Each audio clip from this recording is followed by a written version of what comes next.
très connu. Une seule rangée, une seule galerie, avec ce rétable étonnant. Au cesse. Et il était temps de réviser. Hein. La plus belle du Pays Basque, où j'ai été baptisée, Baïgori, avec son rétable, qui vient d'être restauré en 2013.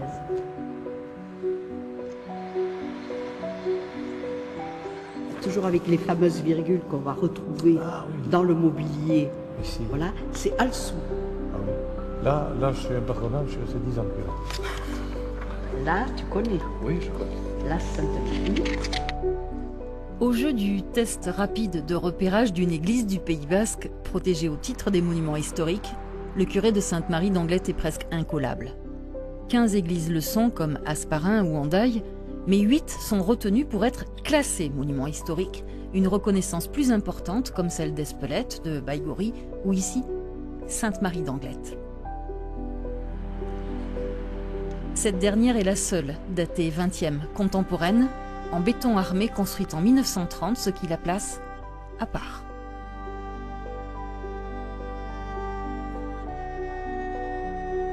C'était du béton, c'était pas du tout, c'est pas la pierre qu'on voit dans les autres églises habituellement. Et je trouvais ça c'était un peu plus froid, mais en fait, pas du tout. J'ai senti quelque chose de différent, quoi, par rapport aux églises de l'intérieur, c'était à Ustaris, tout ça. C'était pas du tout pareil. Puis après là, maintenant, je m'y trouve très très bien. Dans la sacristie, monsieur le curé nous livre un petit secret. Ses propres insignes datant de la même époque feront bientôt partie des meubles. C'est un calice qui a été fait pour un prêtre de mon village natal, Jean Cruchette, en 1935. Quand je suis devenu prêtre en 1973, la famille me l'a donné. C'est un calice auquel je suis très attaché, mais il va être protégé ici. Il restera in aeternum maintenant à Sainte-Marie, bien sûr. À l'image de ce calice en argent, design sobre, l'église est très épurée mais stylisée. Sainte-Marie ou encore Anglet-Plage a été dessinée dans l'entre-deux-guerres par l'architecte Pierre Fonterne. Entourée de pins parasols, érigée face à l'océan, cette maison de Dieu a fait l'objet d'un chantier contemporain reposant sur une structure en béton. Mais sa décoration la rend unique, à commencer par la peinture du chœur. Les architectes des archives de la Côte Basque ont pu conserver les dessins préparatoires au fusain et dans une dimension folle propre aux années 30, 3 mètres sur 1, une iconographie de type byzantin étonnante.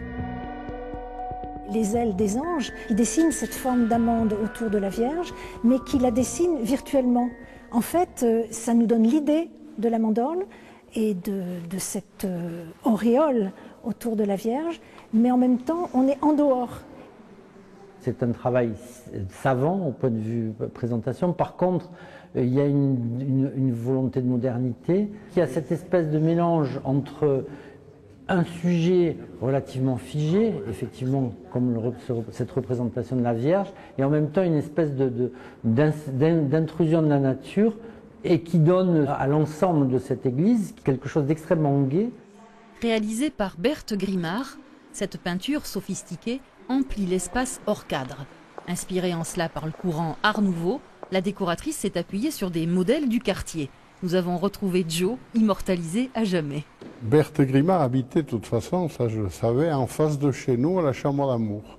Et le jour où elle a eu besoin de peindre cet enfant Jésus, comme elle me connaissait, qu'elle m'avait vu naître et tout, elle a demandé à ma mère, tiens René, est-ce que tu peux venir me tenir le petit de façon à ce que je prenne des croquis pour le peindre sur la fresque de l'église.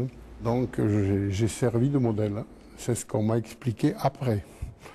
Parce qu'à 14 mois, je n'avais pas compris que j'allais servir de modèle au petit Jésus quand même.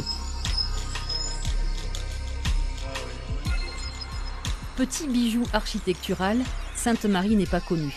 On l'aperçoit pourtant depuis la place d'Anglet, surprenante avec ses pointes colorées de jaune à tort, qui lui valent d'ailleurs le surnom de l'église de Zorro. Classé monument historique, il faudra sans doute revoir l'ensemble en blanc.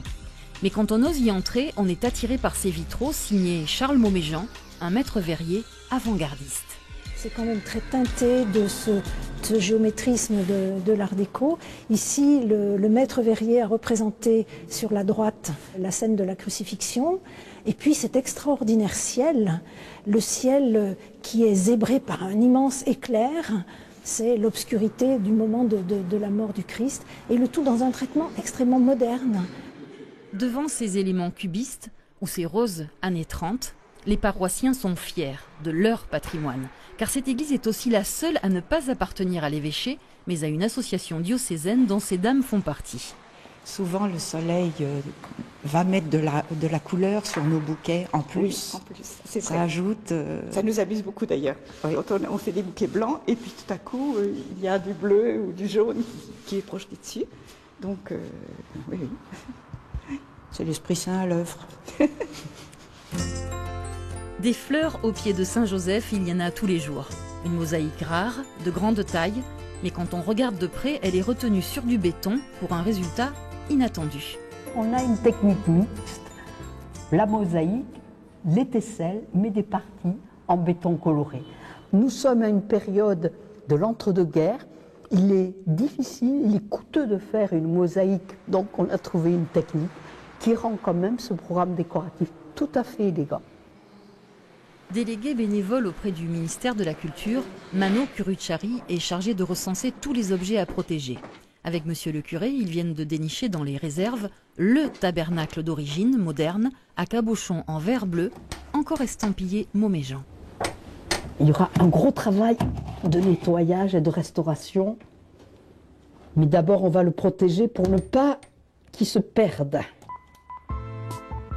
Dans la lignée des églises traditionnelles basques à Galerie, maintenant classée monument historique, l'église d'Anglet, comme cette autre du Pays basque, pourra bénéficier d'aide pour sa réhabilitation.